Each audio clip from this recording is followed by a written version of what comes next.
자, 설계는 공탁법 기출 문제 해설 좀 해드릴게요. 1절 공탁업 버처성질은 최근 7년 동안은 출제 안 되고 있는 부분들이 있고요. 자, 공탁소와 관할인데 관할 파트는 자주 이루어져요. 이걸 체크하고 있어야 돼요. 1번 설명 중 가장 옳지 않는 것 전부입니다. 그리고 저장처 변제와 그저락 설득기의 말소를 동시에 하면 특이한 사실이 없음에도 불구하고 특이이 있는 것으로 공탁 시행인을 한 경우에는 무임으로 공탁은 수리할 수 없다. 1번이 틀렸죠? 이런 특이 사실을 공탁과는 심사할 수 없다는 겁니다. 심사할 수 없기 때문에 공탁과는 공탁을 수리하는 겁니다. 단 이때 수리하더라도 공탁은 효력이 없게 돼요. 1번이 틀렸고요. 2번은 대본장이 지정한 공탁물 보관자가 공탁물로 보관 능력이 없는 경우에는 공탁자는 채무이행제 관할 법원에 공탁물 보관자 선임 시작하는 겁니다. 맞고요. 채무이행지 법원에 신청해야 돼요. 관할입니다. 그 절차가 비동사건 절차법이에요. 비동사건 절차법에 의해 가지고 공탁을 보관자 선임 사건이 되는 겁니다.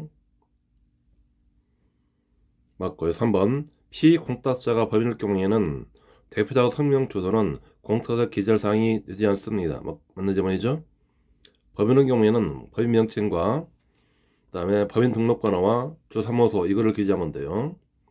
상대방 대표자와 성명서는 기사항이 되지 않습니다. 맞고요. 4번 공탁 불수리 결정하는 경우에 공탁과는 신청인에게 불수리 등본을 교부하거나 배설증명서로 송달하는 겁니다. 이 불수리 결정을 교부하거나 송달시키는 것들이에요. 5번 불수리 결정 원본과 공탁서 그밖에 청구서류는 언제적으로 공탁 기대 철회 보관하는 겁니다. 맞는 질문 주의를 내셔야 돼요. 원칙적으로 보관 원칙입니다. 이게 등기하고 다른 의미죠. 등기의 경우는 등기관이 등기 신청을 각하할 경우에는 첨부 서류를 돌려주는 겁니다. 환부 원칙이에요. 공탁의 경우는 첨부 서류를 보관시킵니다. 이게 보관 원칙입니다. 이게 등기와 다르다 아닌 것과 알고 있어야 되고요. 2번 문제 시금법원에서 신청할 수 있는 공탁 사건을 모두 고른 것 찾으면 돼요. 시금법원은 공탁권의 직무에 관한 문제인데 먼저 기획벌은 수액사건 심파법 적용을 받지만 시금원을 처리한 민사사건에 관한 채무이행사는 변제 공탁입니다. 이건 관할 있는 거죠. 할 수가 있고 집행공탁은 오로지 282조의 가압 내 해방 공탁만 할 수가 있습니다. 이 공탁은 하지 못하게 돼요. 가압류 이유로 집행공탁 할 수 없다고 그랬고요. 해방공탁 할 수가 있습니다. 소명에 가름하는 월치공탁이죠. 이건 할 수가 있습니다. 주의할 건 여기서 상호 가등기와 관련된 월치공탁은 이거는 관할이 없어요. 기읍과 리을과 미음입니다. 답이 5번이네요. 밑에 있는 거 규칙 이거 알고 있어야 되고요.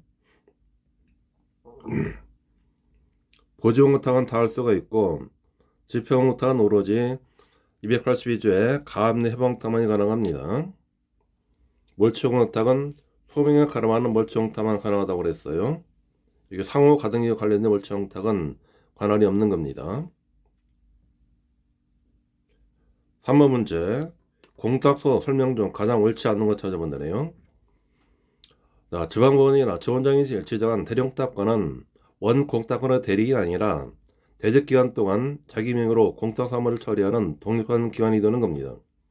그가 처리한 사무에 관해서는 원공탁관이 책임이 아니라 스스로 책임지는 겁니다. 맞고요.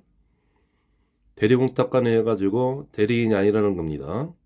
그 사람은 독립한 공탁관이 되는 겁니다.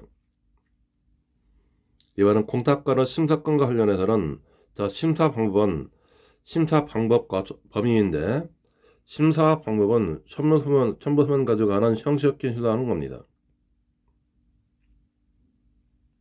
그러나 심사 범위는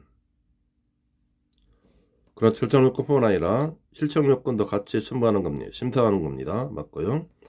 심사 방법과 심사 범위 이거 꼭 구별하셔야 돼요. 심사 방법은 첨부소년에 의한 형침사건을 갖는 심사반에는 그 심사하는 자가 청구하는 자가 시장 청구권을 갖고 있는 자인지 이것도 심사할 수 있다는 겁니다. 이거 맞는 질문이고요. 3번째 공탁물 보관자는 오랫동안 보관된 물품이 본래의 기능을 다하지 못하게 되는 등의 특별한 사정이 있으면 공탁물을 수령할 자에게 먼저 30일 이상을 기간을 둬 가지고 수령을 최고합니다.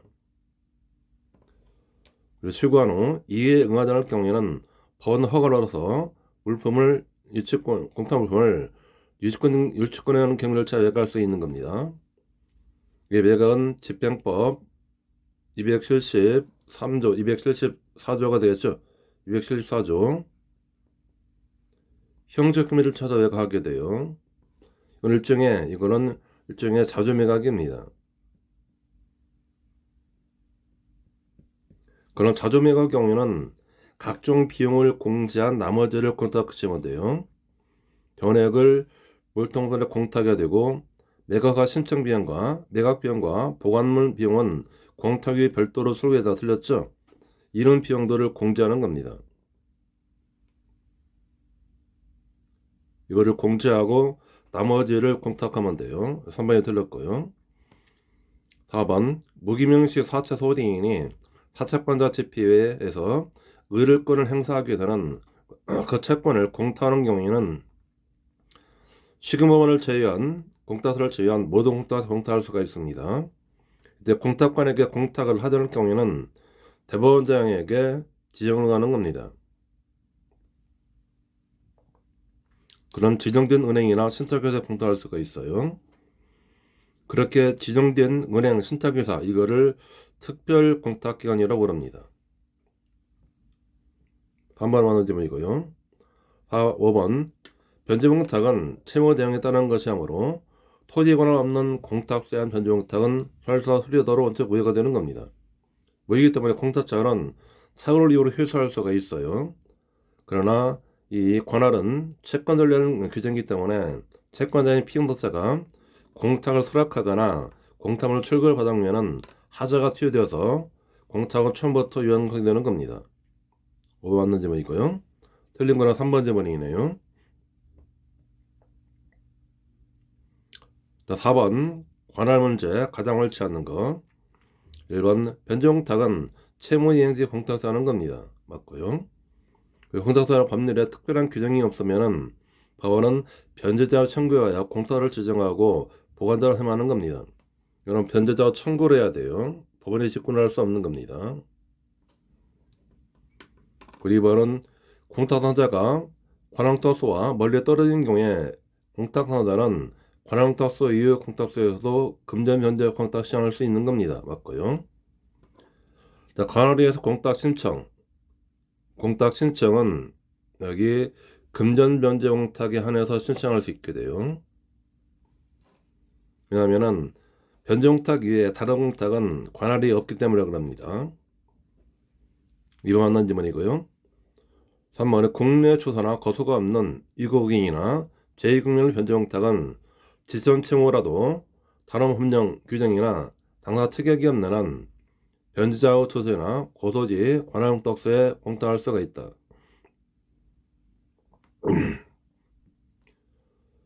여기 관할에 틀렸죠? 관할은 변제자 초서나 고소지 공탁서가 아니라 그러면 대법원 소재의 공탁서가 되어 있어요. 대법원 소재지가 서울중앙정원이 되는 겁니다. 여기에 돼요. 4번은 여신 전문 금융상의 보증공탁은 선불카드를 발행한 신용카드업자의 본점이나 또는 두진 사무소 공탁서에 공탁하고 있습니다.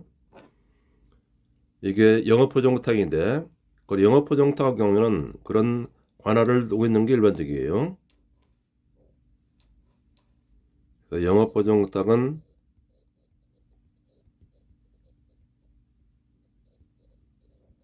해당 규정에서 관할을 두고 있는 겁니다.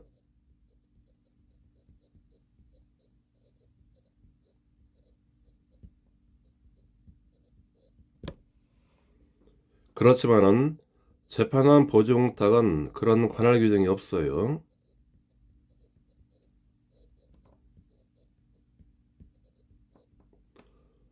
보증타, 재파단 보증타의 경우는 그래서 그냥 임의로 정한 공탁세 할 수 있다는 겁니다.